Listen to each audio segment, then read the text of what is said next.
Merci à tous d'être venus à ce workshop autour des consentements et de la gestion des préférences marketing. Alors pour me présenter, moi je suis Vincent Morin, je travaille chez Commanders Act. Certains nous connaissent encore sous le nom de Tag Commander pour beaucoup, puisqu'on a pour longtemps été présent sous cette marque de gestion des tags. Aujourd'hui, Commanders Act, c'est un acteur qui aide les entreprises à mieux travailler avec leurs data autour d'un usage de ce qu'on appelle des Customer Data Platform.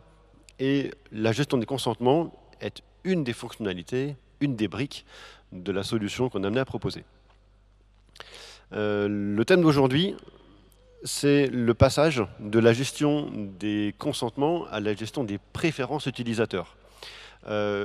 Pourquoi? Parce que le métier évolue, la gestion des consentements évolue, la gestion des pratiques évolue et la gestion des lois évolue aussi. On va voir quelques éléments sur ce sujet, notamment en termes d'évolution.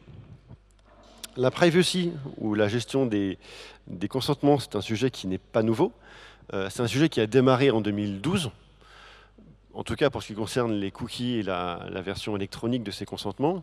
Et on voit une accélération au fur et à mesure des années des modifications des textes de loi sur ce qu'on peut faire ou ce qu'on peut ne pas faire avec un consentement visiteur. Ça veut aussi dire que ce n'est pas un sujet qui est fini.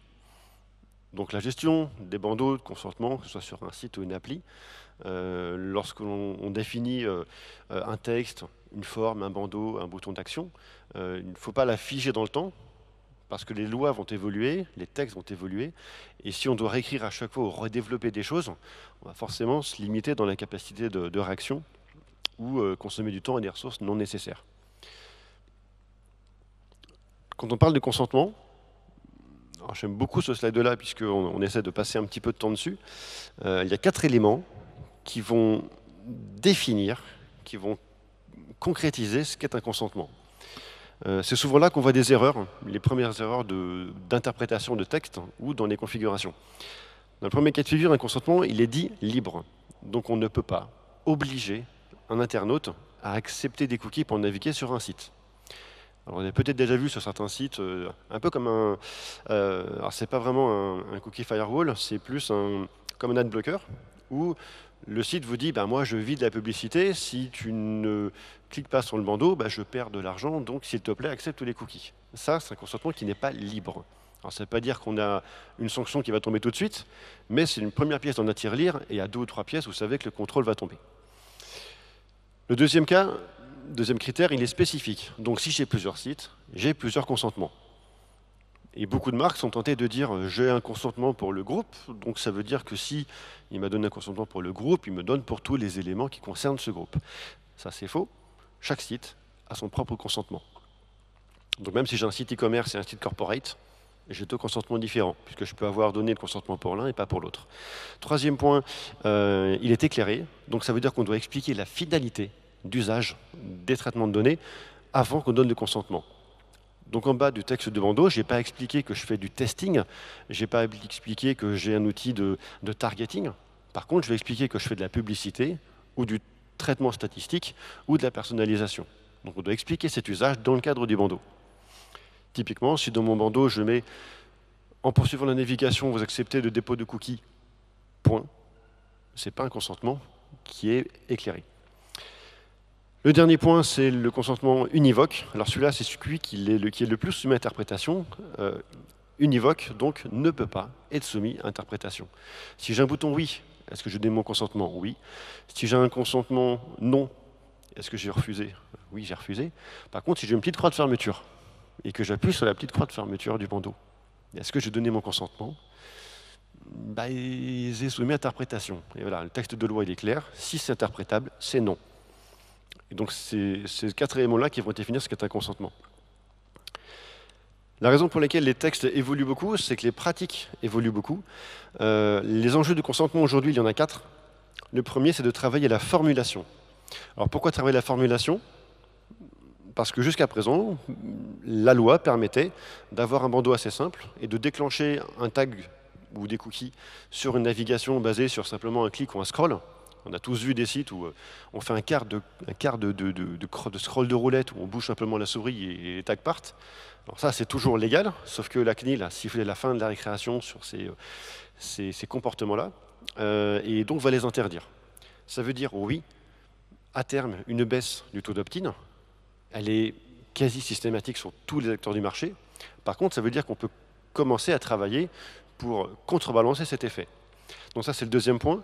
C'est le fait de profiter de ce moment où on va demander à l'internaute sa permission pour savoir qu'est-ce qu'il souhaite comme canal de discussion, qu'est-ce qu'il souhaite comme canal de communication avec nous, et quelle est sa préférence. Ça veut dire scénariser, donc travailler à des méthodes de collecte et à des rendus pour savoir comment est-ce que je peux utiliser ce moment de communication pour en faire une valeur marketing avant que ça devienne une obligation. Donc on peut attendre le dernier moment que la loi le fasse, mais plus on travaille tôt ces éléments-là, et plus on aura le temps d'anticiper la baisse éventuelle de taux d'opt-in pour essayer de la limiter. Le dernier point, on pourra le superviser, et ça on verra, c'est la notion de pilotage multicanaux et d'en faire une solution de gestion sur l'ensemble des préférences clients qui en fasse un contenu qui aujourd'hui n'existe pas sur beaucoup de sites, qui serait une page permettant à l'internaute de contrôler l'ensemble des points de contact qu'il a avec une marque, ce qu'on appelle un Preference Center. Ça, c'est un exemple de Preference Center où on peut choisir d'avoir, je peux choisir d'activer des tags analytics ou publicitaires, et donc on a une occasion de parler avec une marque et d'expliquer ce qu'on fait de la donnée, pourquoi on traite la donnée, et que ce n'est pas simplement de la donnée qu'on collecte parce que j'en ai besoin, mais c'est de la donnée pour améliorer l'UX, pour personnaliser les contenus, et c'est l'occasion de lui dire quel est l'usage que je vais en faire, et pourquoi il a plutôt intérêt à les accepter, parce que ça va lui servir.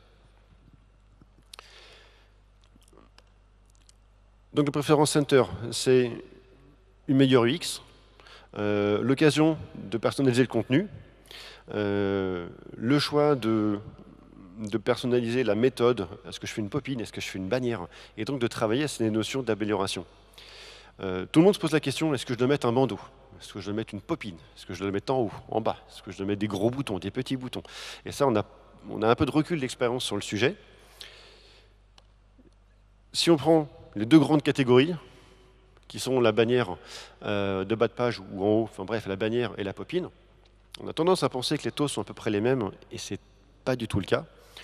En moyenne, sur le marché, on estime le taux d'opt-in sur une bannière en opt-in strict, donc un clic sur un bouton de validation, à 15% sur du desktop et 60% sur du mobile. Si on compare ça avec une pop-in, on n'aura pas du tout les mêmes résultats. Donc pour ceux qui peuvent se poser la question pop-in ou bannière, ces chiffres-là sont quasi systématiques dans tous les tests qu'on a pu faire auprès des clients.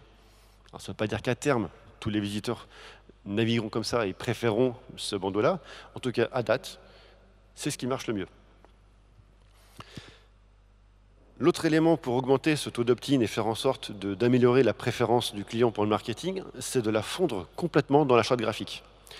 Plus ce contenu est fondu, appartient à ma charte graphique, moins l'internaute a l'impression que c'est quelque chose qui est appelé de l'extérieur, et plus le taux d'opt-in monte. On a des exemples ici de Privacy Center qui marchent très très bien avec des taux extrêmement élevés. Dans le premier cas de figure sur Disneyland, on n'est pas dans un univers de gestion des consentements, on est dans l'univers Disney. Donc c'est arrondi, des petits boutons lumineux, il y a même personnages lumineux.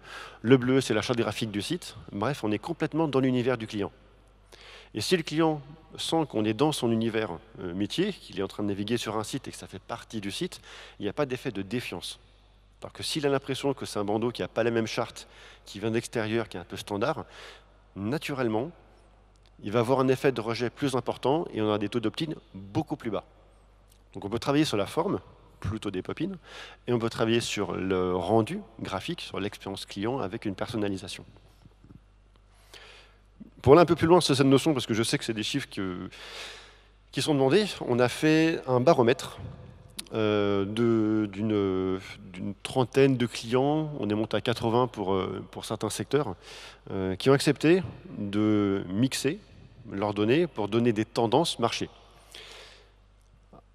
Ça veut aussi dire qu'on ne peut pas donner de tendance disant un taux d'opt-in, c'est tant en moyenne. Parce que ce chiffre, il va varier selon plusieurs paramètres. Le premier point, c'est l'univers dans lequel on évolue, le secteur d'activité. Là, on voit l'écart type entre le meilleur taux d'opt-in obtenu par un client sur sa configuration stricte, on parle bien de configuration stricte, donc pas de scroll, pas de poursuite de navigation, que du clic sur un bouton. Et on voit que les taux sont très différents selon les métiers. Dans le voyage, on a des tendances extrêmement élevées à des taux d'opt-in plutôt importants. On voit que dans l'énergie, ce n'est pas du tout le cas. Donc avoir un taux d'opt-in moyen sur le marché, ça ne veut rien dire, il faut toujours le rapprocher par rapport à son métier. L'autre élément, c'est le déclencheur, ce qu'on appelle le trigger chez nous. En l'occurrence ici, dans les différents exemples, on va avoir le premier cas de figure, un bandeau avec un bouton d'action. Dans le deuxième cas de figure, 2 boutons d'action, un oui, un non. Et dans le troisième, un oui, un non, un paramétré. Comme vous voyez, les taux sont très différents. Ce qui veut dire qu'on a plusieurs leviers entre la forme, le fond, la couleur, le rendu graphique, pour essayer d'améliorer ces tendances opt-in. Alors tout le monde ne peut pas travailler toutes ces notions en même temps, et ça n'a pas forcément le sens de le faire, mais ça donne des pistes très claires sur comme une roadmap, en fait, une liste de choses qu'on peut modifier, qu'on peut tester, pour commencer à travailler ce Privacy Center et faire en sorte d'améliorer les taux de consentement. Dernier élément, c'est la position. Là, ici, on a en haut une pop-in. En bas, on a une bannière en footer. Ensuite, on a une bannière en header. Et au-dessous, on a une bannière beaucoup plus grosse. Parce qu'on peut penser que la pop-in est plus cliquée parce qu'elle prend de la place. Donc on s'est dit, on va tester avec une bannière qui prend la moitié de l'écran. Et on va comparer les stats. Et comme vous voyez, les stats d'opt-in sont beaucoup plus importantes sur la pop-in à chaque fois. Alors si demain, certaines de vos directions vous disent nous, on va mettre un bandeau. Un bandeau parce que on veut un bandeau et que vous savez pertinemment que ça va impacter votre métier parce que ça va détruire le taux d'opt-in de manière importante. La bonne action à faire, la seule action à faire, c'est de tester les deux. Donc les outils de gestion des bandeaux de consentement, tels que nous on le propose via notre CMP, ces outils-là doivent permettre de tester des configurations différentes. Donc de se dire, je vais mettre une pop-in sur 80% de mon trafic, et je vais mettre le bandeau que me demande ma direction, mais seulement sur 20%. Et on va comparer les taux d'opt-in. Du coup, on a des rapports extrêmement précis qui permettent de dire, si je veux mettre en conformité avec ce que me demande ma direction, je peux le faire. Par contre, on va tout de suite vers une baisse de taux d'opt-in, et donc du business de temps. Et c'est chiffrable, c'est montrable, c'est basé sur de la data, et donc c'est facilement plus accepté en interne. Ce baromètre, on le sort en général une fois par an. Donc je pourrais vous le communiquer, si vous le souhaitez, on peut l'envoyer, puisqu'on l'a, il est même trouvable sur Internet en public, sur plusieurs sites, notamment Le Figaro, qui nous l'a utilisé dans un benchmark public. On essaie de donner ces tendances, ces ressentis. Ça vous donne des pistes de travail sur ce qu'on peut changer pour améliorer le taux d'opt-in, d'une part, et ça vous permet d'anticiper le fait de basculer ce que forcément vous aurez à faire, qui est de basculer d'un bandeau ou d'une pop-in vers un preference center, parce que tout le monde va le faire. C'est le sens du marché. Tous les acteurs sont en train de le préparer. Nous, on a une bonne trentaine de clients qui ont déjà ces versions préconfigurées. Ils ne les ont pas mis en production, puisque pour l'instant, ils n'ont pas l'obligation de le faire. Mais quand la loi va venir, ce sera déjà prêt. Et donc, ça veut dire que pendant tout ce temps, avant que la loi vous oblige à le faire, on peut tester. On peut optimiser, on peut jouer sur le fond, la forme, le couleur, la position, et essayer de trouver la meilleure version. Le moment qu'il faut éviter, c'est au moment où la loi va vous obliger à le faire, parce que tout le monde va le faire à ce moment-là. Et je pense que vous avez tous vu, peut-être, enfin moi en tout cas je l'ai vécu, vous avez tous reçu, il y a le 25 mai 2018, les fameux emails où il fallait mettre en conformité les bases de cookies et les bases emails, où tous les acteurs écrivaient leurs bases en disant il faut optimiser les bases. Il y a des taux de retour extrêmement négatifs sur ces emails-là parce que tout le monde le faisait en même temps. Donc si demain la loi évolue, il faut anticiper, prévoir ça quelques temps avant, au moins quelques semaines, voire quelques mois, pour ne pas être dans la charrette de dernier moment et faire en sorte d'optimiser au maximum ces taux pour gagner en expérience client et pouvoir travailler sur ces chantiers en amont.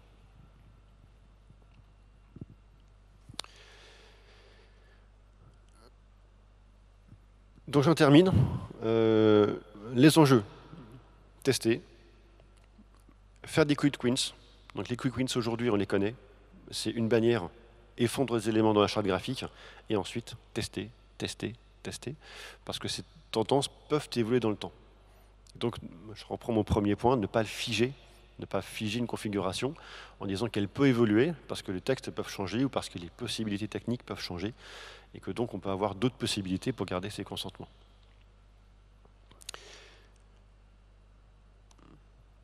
J'en termine. Est-ce que vous avez des questions sur le baromètre, sur des tendances, sur des évolutions de texte légales peut-être sur le sujet? Je sais que c'est un vaste sujet pour beaucoup de monde. Je vous écoute.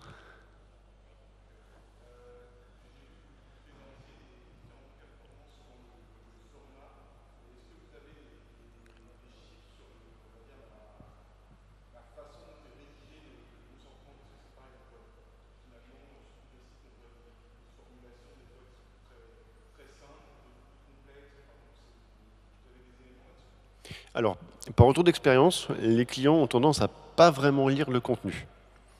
Il y a un client dont je tairai le nom, qui a fait un test, alors ça peut-être vous faire rire, mais il a voulu tester un peu de manière extrême cette théorie, et pendant une journée sur son site, sur un segment de clients, donc évidemment pas sur toute l'audience, il avait mis un tiers de bandeau avec le texte normal, un tiers de bandeau c'était une recette de pâte à crêpes, et le troisième tiers c'était des paroles de Johnny parce qu'il venait de mourir à ce moment-là. Voilà. Le taux d'opt-in, il a bougé de 0,0078, donc il n'a pas bougé. Donc les gens ne lisaient pas le texte. En tout cas, sur son segment à lui. On ne l'a pas extrapolé sur l'ensemble des marchés. On a vu que c'est variable selon les secteurs. Mais clairement, on a vu ce jour-là que les gens ne lisaient pas le texte. Et lorsqu'il est refusé, le bandeau, c'est parce qu'on a l'impression que c'est une limite à la navigation ou que c'est quelque chose qui va interférer avec la navigation. Que c'est une fenêtre qui va demander comme un email, comme une inscription ou comme un jeu concours qui saute à la figure. Quand c'est pris comme ça, il y a un rejet systématique. Mais en l'occurrence, le texte, pour l'instant, n'a pas vraiment d'importance. Sauf la mise en conformité, évidemment. Oui.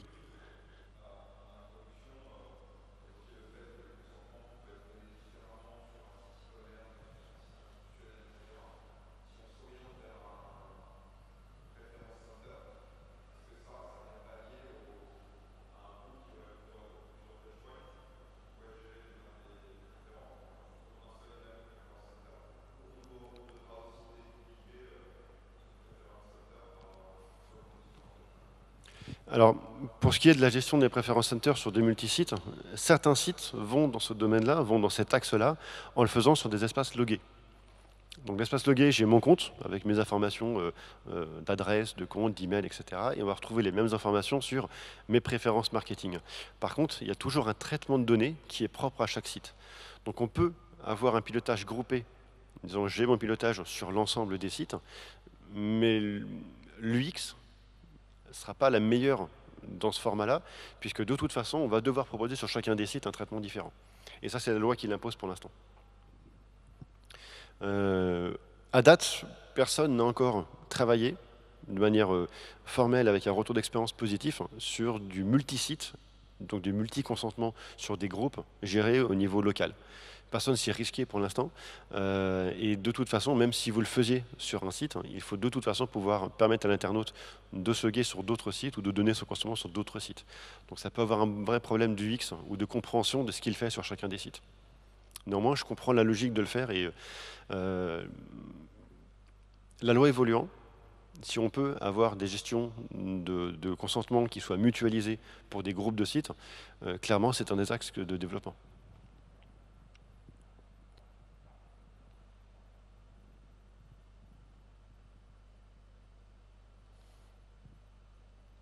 D'autres questions, des points clarifiés, des exemples, des...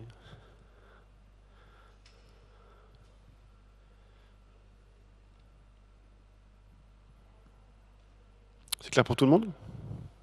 Autre chose à voir? Si vous voulez le baromètre, vous me demandez à la fin, je vous scanne et je vous l'envoie par mail. C'est en public, donc on a deux baromètres, un baromètre 2018 et un baromètre 2020, et on a fait l'évolution entre les deux. L'évolution 2018 où tout le monde faisait encore le fameux déclenchement du tag au scroll ou au clic qui donnait des taux d'opt-in à 95-98%, et les mêmes qu'on a fait cet été, juste avant le confinement, pour lesquels on a des taux d'opt-in très différents, et voir l'évolution des deux, notamment sur certains secteurs, c'est assez flagrant. Ça peut vous aider à vous situer par rapport à votre métier, à vos taux d'opt-in à vous, et vous dire si je vais vers un consentement strict, vers quoi est-ce que je me dirige en taux d'opt-in, puisque certains l'ont déjà fait et l'ont déjà testé.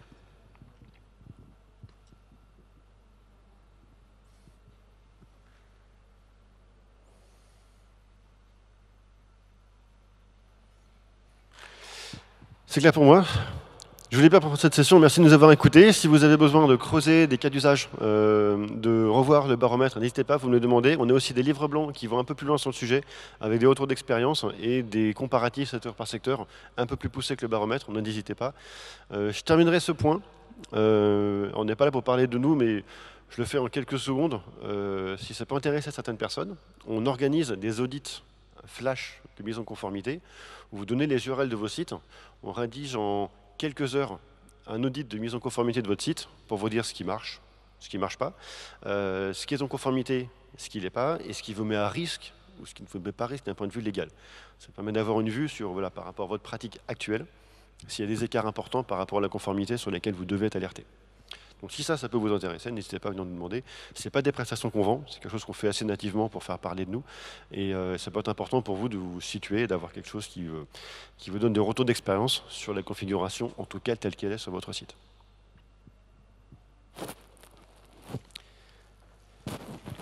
Merci beaucoup. Merci.